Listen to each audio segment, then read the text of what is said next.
It's Lori here. I just want to start a new reading vlog. It is July 13th. And I haven't read a whole lot of contemporary this month because I've been focusing on much longer reads that have been on my TBR for quite a long time. Like this month alone, I finished Legacy, which is the 8th book in the Keeper of the Lost City series. I finished Chain of Gold, and I finished Red Scrolls of Magic. So those are books that have been on my TBR for like years. Well, I feel like they've been on my TBR for years. Chain of Gold hasn't been out that long. But it was my goal to finish the canon of Shadowhunters that is currently out. So I'm going to move on to some contemporary reads because I am doing a contemporary themed challenge that I've actually been doing okay with. So the book I'm going to start with is Keep My Heart in San Francisco by Amelia Diane Coombs. This was supposed to come out, I think, in June, but I think it got pushed. I think it's coming out this week, actually. But I also love this. I posted about this on my Instagram, so if you're not following me, click below and make sure you're following. It should be 4,000. I'm also contemplating changing my profile names generally because when I started YouTube like 5 to 10 years old. I think it's like 6 or 7 years ago, and it's just my name and my blog. My YouTube channel and my Instagram all have different names, so I'm trying to figure out what name I should give myself because right now all my students are finding me, which isn't a bad thing, but like I want to like have a name that kind of more reflects my content that I produce and not just my name. Especially on this channel, then I would kind of change everything except maybe my blog. My blog is Laura's Bookish Corner, so we will see. And my Instagram, I pair my books with Funkos, so I don't know. I'm trying to think of a new name. So if you have any suggestions, leave them in the comments. But I am gonna start my reading vlog today with Keep My Heart in San Francisco. And the reason I brought up my Instagram is because I posted about this, and I really love what this is from Silent Pulse. What they did is they put trigger warnings in the first page of your book, so you know going in that this book deals with mental illness and conversations surrounding suicide. And I just think that is brilliant. And I think that should become standing operating procedure for all books. I think that every book should have a page in the front where sensitivity readers or someone tells you the content that you're going to engage in a novel. Because I think it's really, really important. I don't have a lot of trigger issues normally. Like I have very, very few. But it is good to know like if you're going to go into a hard book. That's honestly why I rely on following other people's and watching a lot of other vloggers because they are really the only source I have to get that information other than Goodreads. In Goodreads, I just tend to just like look at the books people are reading. But I think I think it's perfect. And I think that a lot of other publishers should follow suit. So I am about 30 pages into this, which I'm really, really enjoying so far. But it basically follows this girl named Caroline or Chuck. And her dad and her run a bowling alley in California. But they're having some money issues, and they have 10 days to get $8,000, or they're going to lose the bowling alley and have to move to Arizona. So a former friend of hers named Beckett, who she really has had a hard pass with, they have had some issues, kind of offers her a below-the-board way to try to get this money. But I don't think it's going to go as easy as she wants. So yeah, I'm about 30 pages into this. So I'm going to do I have to send a few things. I have to run a couple of errands, and then I'm probably going to dive into this. But yeah, so that's kind of my reading plans for this week. I have a bunch of contemporaries on my TBR that are a little bit on the longer side.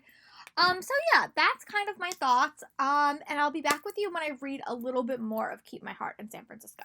Bye guys. Right here, it's almost 3 o'clock, and I did wind up reading about 55 pages in Keep My Heart in San Francisco.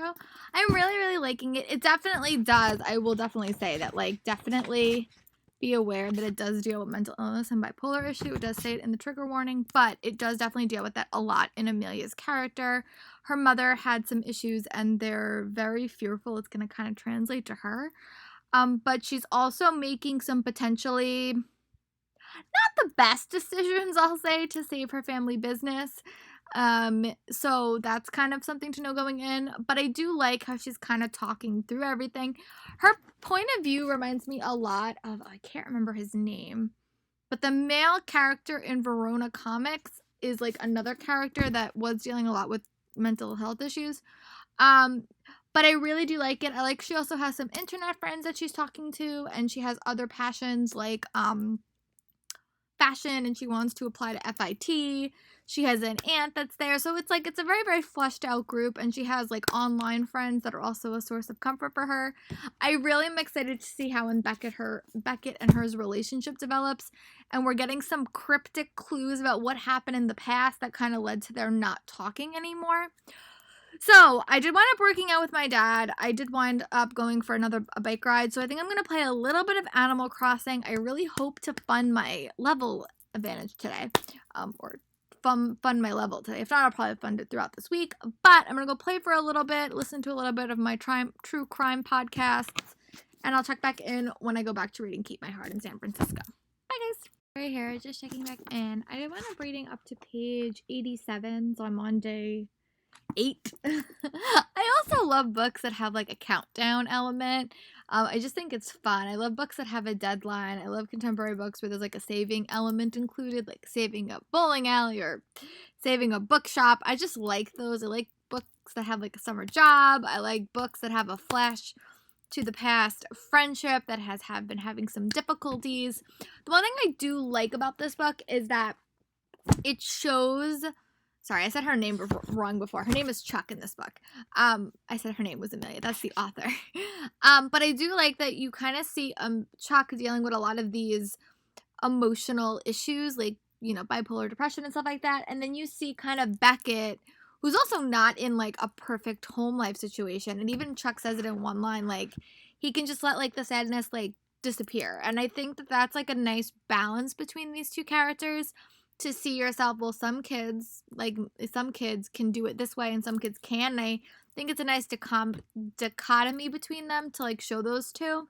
I also do like the development of the bowling element. I think that's going to be a fun, you know, dynamic. So I'm going to go back to reading, and then I'm probably going to go for a walk after dinner. So that's my plan. I'm going to go back to reading, and I'll talk to you guys in a little bit. Bye. It's Lori here. I'm back. It is almost 6 o'clock, and I did wind up reading up to page 107 in Keep Hearts in San Francisco. This book actually does come out tomorrow when I'm recording this, so it does come out the 14th, I think, of July. So when you guys are seeing this, it's long out. But it definitely does deal with depressive, you know, bipolar. It does deal with with a flashback friendship, and they're kind of dealing with the grief of that and kind of getting over that. Chuck's head is a very hard place to be sometimes. It's not like an easy book. I'll say it's not an easy book to read. But I do like, you know, the quest element. Well, not the quest, but like the adventure element. I do like, you know, the bowling alley and trying to save the bowling alley element. But I do think her head's a little bit of a hard place to be, so definitely be prepared for that if you're going to choose to read it. But I'm going to go back to reading and try to make a little bit more progress, and I'll update you guys when I make a bit more progress, maybe when I read about 50 more pages. Bye, guys. It's Lori here. I'm back. It's about 7 o'clock. I did wind up getting up to page 137, which is day 7 in Countdown to Eviction in Keep My Heart in San Francisco. The reason I'm saying that is because it literally says it on the back cover, and the book is framed like that. But I do like the path that this relationship is going. I always am a little bit hesitant when people are dealing with tough mental health issues, and they tend to use romance and relationships like that sort of as a crutch. So I'm liking right now that their relationship has veered back to friendship. I'm curious where it does go in the end. I thought that I've been talking about Verona comics a lot because I thought that relationship path was really, really well done, and it actually was done. I think it was done in a realistic way, and one that like I think was important. So I will be keeping an eye on this book to see how I feel about it. But I do like that they're getting back to a friendship element. I do like that they're kind of working together. Again, the situation that they're in, they're trying to gamble through bowling basically, is a little bit below board, I'll say. It's definitely not legal what they're doing, but I'm liking that they're working together and that she's kind of getting over some of her issues that she had with Beckett in the past. The betrayal that Beckett did do. So I do like that. But yeah, I'm gonna go back. I'm also watching Avatar: The Last Airbender. I'm on season 2, and I just watched an hysterical episode with Sokka. I think Sokka is definitely becoming one of my favorite characters in that series. I blame the Ron Weasley connection. For those that don't know, in Harry Potter, Ron was my favorite character. I always love an underdog, and I really, really am liking Sokka. He might have to be a Funko purchase when I finish watching Avatar. But yeah, I'm gonna go back to reading this, but also mostly watching Avatar, and I'll update you guys when I'm done with my next episode. Bye, guys. Larry here. It's 8:38. I did wind up making a little bit of progress, so I'm now on page 170, which is about to start eviction day 6 until they get evicted from their bowling alley. This book definitely had like a more intense plot line, but I think again it's a little bit more realistic if you're gambling, I guess. Like there's bound to be some consequences if you choose that. But I really do like the dynamics between the characters, Beckett and Chuck. I think that it is really important to have friends, and I think for the most of the book before this year, Chuck was very, very isolated. I do like that we're kind of diving into their past a little bit, and yeah, I'm really enjoying it. I'm gonna pick this book up tomorrow. I'm still watching Avatar. I want to watch 2 more episodes. Right now, Appa is missing. Sorry, that's a little bit of a spoiler. But he's missing, and I want to find him. So I'm gonna go watch that, and I will check in with you guys tomorrow morning, and hope to make quite a bit of progress. I plan to get on to page 200 tonight, but my eyes are a little bit tired, so if tomorrow I can read 200 pages of this, I will be super happy. Bye, guys. It's Laura here. I'm back. It's almost 8 o'clock on June 14th. I just got up. I decided that I am going to go to an in-person yoga class, which is so different than normal. Normally we have it in our studio. This time it's in like a local park. I've never done that before, so I'm really excited to physically see my teacher. I haven't seen her since like think March, like the first or second week of March. So it's been a bit since I've seen her in person. I've seen her on Zoom a lot, but I haven't get to see her in person. Definitely gonna do that. Last year I fell down a deep, deep Avatar The Last Airbender hole. I think I watched like 6 episodes. I really am really thoroughly enjoying that show. I put all the Funko Pops in my cart to buy, but they're not gonna be in stock until like November anyway. I don't know why, because they were in stock before, but maybe they have a resurgence of them or whatever. They have to make a new line or whatever. I know with COVID and stuff, there's a lot of production things that are being put off and putting delayed, so that may be why. But before I go to that, I'm going to do my nonfiction reading for the day. I'm up to White Leaders, which I think is a very important topic in my main white supremacy book, and I'm probably going to finish my Skillshare class that I'm kind of in the middle of. And then I'll check in with you guys when I come back from my yoga. It's gonna take me up quite a bit because it's quite a bit of like a walk. But good news is I have a lot of things to listen to, so that's good. But I'll talk to you guys when I come back from yoga. Bye, guys. Here I'm back. I did wind up going to my in-person yoga class. Boy, was it nice to like be amongst people again, staying safety of course, but like it was just nice to like see my people that I go to yoga class with, see my teacher who I haven't seen in so long, and to just like be doing a yoga class with like someone that could physically give you suggestions if you needed them. And it's hard at home sometimes because I live in like my room is full of books, so like part of yoga class is when you like lay down and like are trying to like be zenned out, and it's called Shavasana. And always during that time I would get so distracted because I was like, oh my god, I could be reading this, and because when I lay down my books are like right in front of me. So it was really nice to like kind of have that experience, and I'm definitely going to try to do 2 in-person yoga classes every single week because one teacher does it like pretty close to my house. So I just wound up eating, so I'm gonna actually wind up reading for a little bit because I did walk quite a bit. But last night I ended, I didn't read anything today yet, but I ended at eviction day 6. So I'm gonna go read a little bit more of this, watch a few of my booktube videos as background noise, and I'll update you guys when I make a little bit of progress. Probably when I get to when we're on day 5, I'll probably update you guys. Bye. Right here, I'm back. I did wind up reading about another section of the book, so I'm about to enter up to eviction day 5, which means I'm on page 200, which means I'm exactly 50% done. Really liking this book. I'm definitely liking how I'm liking it. Again, I will say it is very hard being in Chuck's head sometimes because she is dealing with so many like mental health issues, and that's sometimes a little bit of a hard read. But I also think she as a character has a very negative understanding of mental health. So this was the first chapter that we kind of saw her maybe looking outside of that, and I thought that was really interesting. She's also dealing with a lot of feelings about Beckett. She's also dealing with a lot of aftermath of her mom's death that she don't think ever really dealt with. So I'm gonna go for a biker with my dad because I promised I would go with him. And then I'm probably going to come back and tackle another 100 pages of this because I am reading it rather quickly. And on my bike ride, I'm probably gonna decide what I'm gonna read next. I have like 3 different options. Might have my dad pick. We'll see. But I'll talk to you guys when I'm back and when I've read a little bit more of Keep My Heart in San Francisco. Bye, guys. Right here, just checking back in. I did wind up completing another section in my book, so now I'm on page 223, and I'm about to read day 4 until potential eviction. I'm really, really liking it. I think that there's always comes a point in a book where the characters are not communicating super well, and that's definitely what's happening with Beckett and Chuck. Again, still very, very hard sometimes being in Chuck's head, but I do like that we are having a little bit more involvement with Chuck's, like, parental figures, I'll say. I kind of wish she had a few more side friends. And I know she has a couple at the start of the book, but I just wish that her friendships were more fleshed out. Or she had someone to talk to other than Beckett.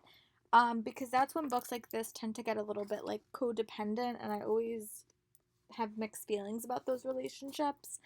But I do like that she is talking it over with other people. I just wish she would have been using her other friends that she does have as kind of a bouncing off point. She might, but we will see. But I'm going to go back to reading, and I'll talk to you guys in a little bit. Bye. Right here, I'm back. I did wind up getting up to page 250 in Keep My Heart in San Francisco by Amelia Diane Coombs. This book is definitely about to hit its climax. I'm sensing a lot of bad behavior issues with Chuck that I think may come back to bite her in the butt at the end of it. There's also a lot of side plots with her dad and her dad, dating someone new that I don't think she's that fond of. But I do like the development of the relationship between Beck and Chuck. I'm curious to see how it's going to end with everything because I think there's a fine line in reads with characters struggling with mental illness. Or just characters in general, that sometimes these relationships do become a little bit codependent. I saw a really good, well, not a good, but I saw a very effective representation in Verona Comics by Jennifer Dugan, which I thought the end was really, really realistic, and I really wound up enjoying it. But there are some more, like, vicey habits in this for Chuck that I don't think she even really notices. But I do think this book has a very, very, very small cast of characters, like ridiculously small. And I think that's just kind of enhancing Chuck's isolation a little bit. But I do like that it is a blast for the past friendship. So they do have a very, very long history, which is something that I do like. But yeah, I just wish the world was a little bit bigger character-wise because I think that that's why Chuck is finding it so easy to become very, very codependent on Beckett because he's the only person that she can really talk to.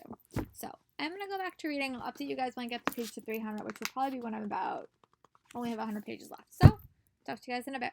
Bye. It's Lori here. I'm back. It's about 5 o'clock. I did wind up actually reading quite a bit because I hopped on to the Sand Mag's release of The Unstoppable Wasp that Books of Wonder was hosting. If you don't know, Books of Wonder has been hosting a lot of virtual events with authors, so check them out on Crowdcast, and you can probably see a couple of their back streams because they're actually kind of fun. And I miss in-person book events so much. But I did wind up getting up to like the last part of this book. Which means I have about 100 pages left, so 2 sections. It got real, guys. I'll say that. I've said it before. I've said it throughout this whole reading vlog. Chuck's head is a very hard place to be in, and you're starting to see the consequences of her bipolar depression a little bit, and it's, like, sad. I will say she's very isolated in this book. She doesn't have a lot of friends, and it did veer into codependency territory, which is what I was a little bit afraid of. But I do think that it is a very, very accurate representation of mental illness. Very, very sad, though. So I'm really curious to see how the book ends. I have about 100 pages left. I worked on a lot today, but I think I'm going to go for a walk because I tend to read a little bit faster. So that's my plan, and then hopefully when I come back, I'll probably be done with this, and then I can kind of choose my next read. But I definitely am liking it. She's definitely an author I'm definitely going to add to my TBR for more because she's did a very, very accurate portrayal. But I'll give you guys my thoughts at the very end, like what I thought of the whole romance plot twist and how I felt like the the mental illness was handled at the end, because that's kind of the give or take for me for books. Like, I feel like if the end is a solid ending that's realistic, I tend to like it a little bit more. So I'm gonna go for a quick walk, and I'll talk to you guys in a bit. Bye. Hey, Lori here, I'm back. It's about 6:15. I did actually wind up finishing Keep My Heart in San Francisco by Emily Diane Coombs. When you are seeing this is actually the date that this book comes out. So long after you see this, you guys can go pick up this book. I would actually highly recommend it. I really like the mental health representation in here. Thought it was super solid. This is just a me thing. I like books that have a lot of characters. Like, that's just something I like. So there wasn't enough characters in this book for me to like to love it, because I felt like it was only Beckett and Chuck. But I do understand the reasons why that happened. But I also thought the bowling element was super interesting. I've always loved a saving element, a saving a bowling alley, a saving element. I thought that the way this book rounded up was really interesting. It was a very, very fun, engaging read. I thought it had really, really solid representation. I love the timetable. This book is set over spring break, but it is set in California. I just found it really, really good. I thought it was a very, very solid book with very, very solid representation, and I would recommend it. I'm definitely going to add her to my new authors to keep an eye out for in the next couple of years, because this is her debut. I did get this at ALA as well, but I'm going to choose my next read. I'm going to hopefully pick something contemporary themed. I am also doing the TBR and Beyond reading challenge, so I'm hoping that my next book can kind of correspond with that, because I haven't read any for that challenge at all. So I'm trying to like get a little bit better at that. But I'm going to go choose my next read, and then I'll come in and share it with you guys. Bye. Lori here, I'm back. Sorry, I look very, very sweaty. I just took a walk, so it's very, very humid in Long Island right now. It's been a gorgeous morning, though. I can't complain. I got to do my yoga class, but it's very, very humid.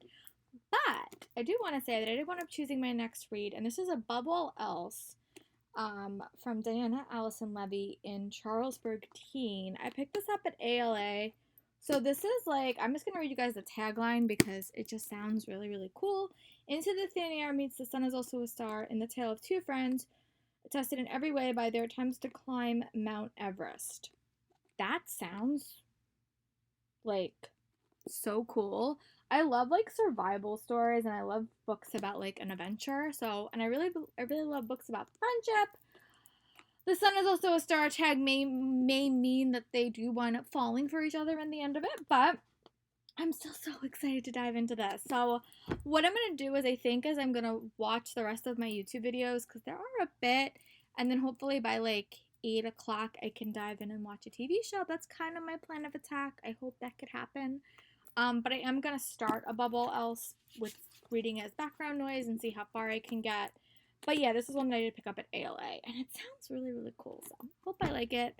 I'm going to go start reading it, and I'll update you guys when I get about 50 pages in, or maybe like 30 pages, just to give you guys my immediate thoughts. Bye, guys. Hey guys, Lori here, I'm back. It's almost 8 o'clock, and I did wind up reading about 30 pages of Above All Else by Diana Allison Levy.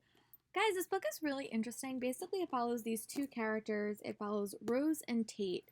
And they are in their senior year of high school, and their massive goal is to climb Mount Everest, which I think is an amazing feat. So they're going to do it. That's their adventure. They're going with each other, Tate's dad, and another gentleman that they know. And it's set in like a past and present timeline. So you have Rose's point of view in the present, where they are climbing Mount Everest, and then you have Tate's point of view in the past. And it's interesting because what's her name? Rose's mom was very adamant about climbing, but something happened in the past that makes her unable to climb Mount Everest, so you're kind of dealing with that. But I'm liking the back and forth point of views, and the only book I ever read like that was The Sun is Also a Star by Jenny Nelson, because you had one twin's point of view in the present and one twin's point of view in the past. But yeah, I'm intrigued. I'm intrigued by this. I've never read a book like this before. It's like an early release. This was supposed to come out in October. I don't know if it got pushed with all the dates getting pushed, but yeah, I read about 30 pages. I'll probably read this more tomorrow. But I'm gonna take a minute. My room kind of looks like a bomb hitter right now, so I'm gonna clean a little bit, probably my laundry, all that fun stuff. Probably listen to a little bit of White Fragility while I have the time. But yeah, I will check in with you guys tomorrow. Bye, guys. Lori here. It's about 8:40. I just woke up. I did my nonfiction reading for the day. I did my Skillshare class, well, part of it. But I am getting to the very end of Me and White Supremacy, so I'm really excited to finally be able to move on to another book for my nonfiction reading. I am in more of like a physical class where you have some tasks, so I think I'm going to do some of that tomorrow. But I do want to say that I am going to go work out right now. I didn't do abs yesterday just because I did a lot of other things. But I do want to say that I did read last night. I read about 30 pages in Above All Else by Diana Allison Levy. And I decided to start another book, Throw Like a Girl by Sarah Henning. I'm doing this for kind of a secret project. I want to read all her books and kind of do a mashup review for you guys. But this book I could read when I have background noise, and this book I really, really can't. So I'm going to read both of these today and see how far I can get. But I am going to go do abs, and then I'm going to kind of figure out my day. I do have to run a few errands later in the day. I have to go pick up a library book and probably go stop at a couple of stores in town. But yeah, that's my plan of attack. I will check in with you guys when I come back from my bike ride and let you guys know my thoughts about Above All Else. So talk to you guys in a bit. Bye. Just checking back in. I actually had to do a couple of things this morning that I wasn't planning on doing. For those that don't know, I love bike riding and my bike seat broke, so I had to go get my bikes fixed, and then we were trying to buy myself a new bike, and that didn't work because all the COVID stuff is pushing back production on everything. So I don't know if I'm gonna get a new bike this year. I hope. They said come back in October, which is crazy. But yeah, I did that. And I went for another bike ride. I also finished White Fragility. I don't know the author of it. But I actually wound up really liking that book. That I think is a very good starter anti-racist book, especially if you are white, if you're a white person, because I think it kind of puts it in a way that I think was really effective understanding. But I also do want to read more books about anti-racist literature from non-white people because I think that their experiences just a little bit diversifies it. But I thought that was a really good starter book, and I definitely saw myself in a lot of the situations that she talked about, and I would highly recommend it to anybody. I do agree that if you are not, if you're not Caucasian or you're not white, I think it might be triggering to some people. I think it might, but I really like the conversations that she had. So I also did make a little bit of progress on Above All Else. I'm now on page 76. I'm really liking this book a lot. Basically, you follow two characters. You follow Tate and Rose, and Tate's point of view is in the past as they're leading up to go climb Mount Everest. And he's dealing with a lot of stuff in the past, a lot of stuff. But then you have Rose, and she's in the present as they're climbing Mount Everest. So their best friends are on this thing. There's a lot of family dynamics that are kind of wrapped up in this. And in the present, something happened to some characters, but you don't know how it happened. There's also a lot of diversity in it. I'm loving how they really do talk about, the Mount Everest, where that is. But yeah, it's a really, really cool novel. I'm really enjoying it, and I can't wait to keep reading. So that's what I'm gonna go do, and I'll talk to you guys in a little bit. Bye. Hi guys, Lori here, just checking back in. I did actually wind up picking up a new nonfiction audiobook, Wonder Women by Sam Maggs, which is a collection of various stories of untold or unsung women in history, and I'm really liking it. I love Sam Maggs as an author, and I really want to read more of her books. So I picked that one up, and I also bought Winter, which is part of my group read for the Time Warp YA book club. That's going to be a read I'm going to start tomorrow. But I also want to say that I did make quite a bit more progress on Above All Else by Diana Allison Levy. I just got to page 104. It definitely went the way I kind of was predicting, but there's a lot more to this book than I was really expecting. It is about them climbing Everest, but there's a lot of conflicting feelings in this book about climbing Mount Everest, which is kind of interesting. Both Tate and Rose are dealing with such different issues. But now Tate and Rose are in the present. So a lot of Tate's point of view for the recent past was in the past. But something really traumatic happened to him in the past, so you had to know that going in. but now they're both in the present. So I'm also watching Sweet Magnolias on Netflix, and I'm also watching the new Unsolved Mystery. Well, not the new, the old Unsolved Mysteries on Peacock. And I'm gonna kind of go back and forth and watch one and one because I'm really liking it so far. I watched those episodes a long time ago. Like some of them I don't even remember because I was too little. But I'm gonna go back to watching both things, and I'll update you when I get up to page 150 in Above All Else. Bye, guys. Sorry here. Sorry that today has not been the best vlogging day. It was kind of like a chaotic day. I said I like had some bike issues. I also like fell off my bike. I didn't like get hurt or anything, but I like landed like on my my wrist really awkwardly, so it kind of hurts to put any pressure on it. It will be fine. I don't think I did anything to it, but it just hurts. So my head has kind of been in like a different place. It was like a little bit of a chaotic day. And I was just I felt like a little bit like unfocused all day, I'll be honest. And I just didn't feel like very productive. And I don't normally like days like that because then I feel like I get nothing done.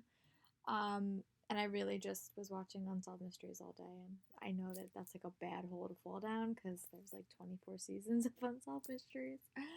But yeah, I'm gonna go finish what I'm watching, and hopefully tomorrow I'll be on a little bit of a better like track. I just was the bike thing really threw me because I thought I was gonna have to get a whole new bike, and that was originally the plan, was to buy a new bike. Um, that was gonna be my birthday present from my parents. Because I've had my bike for like 17 years, a long time. But when we went today for another issue, we learned that the bikes where I live, like this one small shop, they're not gonna have new bikes until like October, November, the earliest, due to all the COVID stuff. So, um, yeah, that was just like it made my day like a little bit sporadic. But I did go to the library. I did get a couple of books. I was happy to like, actually go to the library. Can't actually go in and like wander around like I normally do. But yeah, I really didn't do much today. I really wanted to go for a bike ride, and then every single time I tried, something happened. So I felt like a little bit chaotic. Um, but yeah, I did make a little bit of progress on Above All Else. It is very much a romance read. I will say that. And I'm honestly feeling a little bit like the romance is overtaking the book. And I think that for a book about climbing to Mount Everest, I kind of wanted a book that focused a little bit more on that. Like, it's definitely a prominent part, and there's a lot of stuff about it. I'm loving the culture, but it's very much a romance book. Um, and I'm sometimes saying, like, you are climbing Mount Everest. Is romance really the most important thing in this story right now? But we will talk more about it tomorrow. But yeah, thank you guys for sticking around, and I'll talk to you guys tomorrow. Bye. This is Larry here. I'm back. Sorry, last night or last day was not a big span of success for me, but I'm hopeful that today will be a little better. I already feel a little bit more motivated. I did do my early workout class, which is always quite intense, and now I'm going to do my nonfiction reading and my Skillshare class for the day. And then I'll probably check in with you guys. I read a little bit more of Above All Else. It's definitely focusing, at least this little section, on the climbing of Mount Everest, which I'm definitely enjoying a lot more. And don't get me wrong, I do like romance. I just wish this book would have had them like potentially being in a relationship throughout the whole book and kind of accumulating at the end, and that's not how this book went. So I think it's placing a little bit too much focus on the romance, but still really liking the climbing aspects, still really liking the characters. I just wish the romance would have been laid out a little bit differently. I'm not at the very end yet, but I feel like that when you're climbing Mount Everest, that should be your focus. So I'm gonna go do my nonfiction reading, do my Skillshare class, and then I'll check in with you guys. Bye. It's Lori here. I'm back. I just want to say that I did want to finishing my nonfiction book, which is Me and White Supremacy, and I'm going to choose my next one to start next week. I also did take my my Skillshare class, which is sort of interesting. Not really what I was expecting, but I am liking it. I will probably keep doing it. But yeah, I'm gonna go for a bike ride because it's actually not that humid today, and I'm probably gonna spend a couple hours in the park reading. Safety, of course. But yeah, when I come back, I'll update you guys and decide what we're going to do for the rest of the day. Bye. Right here, I'm back. I did wind up reading about, or read up to page 200 and Above All Else. I will say, I am liking this book. I am liking the elements of climbing Mount Everest. I think that that is like a really cool concept for a novel. but boy, am I struggling with Tate's character. And I think it's because Tate is dealing with a lot in this book, like a lot. Something happened that makes him very, very leery about climbing in the present. So it's kind of causing a lot of controversy. And then there was a romance plot line that I think wasn't really needed. So now these two characters are in two very, very different places. You have Rose, who's still very engaged on her cult, and Tate's in another, like, aspect of the story. So, and I think Tate really needs to talk to someone about what he's feeling, and I don't think he's doing that. And I've been in situations with people where we're all going towards like a certain goal and then they kind of deviate. And I remember in my life getting super frustrated at that person. So in this book, I'm kind of having similar feelings. But I love the concept of climbing Mount Everest. I think it's really, really cool. Um, I'm struggling a little bit with Tate's character, and I'm struggling a lot with the romance plot point because I think it's really like it's acting more as a distractionary tool than anything. So yeah, I'm liking this book. It's definitely not my favorite, but I do love the concept of it. And I really do like Rose's character. Rose is also dealing with the aftermath of her mother's diagnosis of something, so she can no longer climb. And it was originally she had this whole group of people. So slowly, like, Rose's group is slowly getting removed from her. So she's kind of a little bit isolated at this point, and it's just a little bit isolating for her. But I really am liking that part of the book. I'm just struggling with Tate a little bit. So I'm going to go read a little bit more, and I'll update you guys when I read about 50 more pages. Bye, guys. Hey, here I'm back. I'm outside. I did get up to page 250 in Above All Else. This book is definitely really intriguing. I will say that I'm really liking the Everest elements. I'm loving the adventure. I'm loving that it really is focusing on self-discovery. One thing I wanted to happen definitely did happen. This book definitely did surprise me. It's not a book it was not a plot point I was necessarily expecting, but I really am liking it. So I am going to go work out with my dad. I'm also watching a bunch of old solved mysteries kind of as background noise. I am also watching Sweet Magnolias. So I'm going to go take a little bit of a break and then come back and try to tackle the rest of this. I have about 50 pages left, which is really good. So I will talk to you guys when I go back to reading. Bye, guys. It's Lori here. I am back. I just want to say that I just want to finishing Above All Else by Diana Elson Levy. I thought this book was so interesting. Like, I really like the concept. I love books about like unique sports, like it's a unique concept. I thought that climbing Mount Everest was like a super interesting concept. I will admit I did tear up at the end. I thought that it was just a really, really well planned novel. I struggled a little bit with Tate's character in this book, but that's more because of his headspace.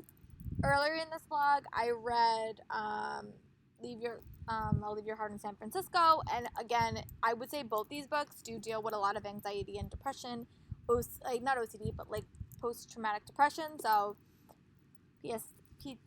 I can't remember those acronyms. But I would say that it is a little bit hard being his head. I felt like the romance was really, really rushed. But I thought that it was great. I definitely have added some nonfiction reads to my list about climbing Mount Everest. But yeah, I thought it was great. So overall, I thought this was a really well concept novel. I would wind up giving it like 3.75 stars. I would wind up giving the first book in this reading vlog 4 stars. I'm going to go start my next reading vlog. But yeah, thanks for sticking around with me, and I'll talk to you guys for my next reading vlog. Hope you guys are being safe and being well. Oh, and also in this reading vlog, sorry, I just remembered, I also did finish 2 nonfiction books. I finished White Fragility, and I finished Me and White Supremacy, which is for my nonfiction reading that I'm trying to do this summer. And I did actually finish 1 or 2 Skillshare classes this week. This is only Thursday, but I feel like I should probably start a new reading vlog because then I'll have some content for you guys. But yeah, I'm going to go start my next reading vlog, and I'll talk to you guys for that. Bye, guys.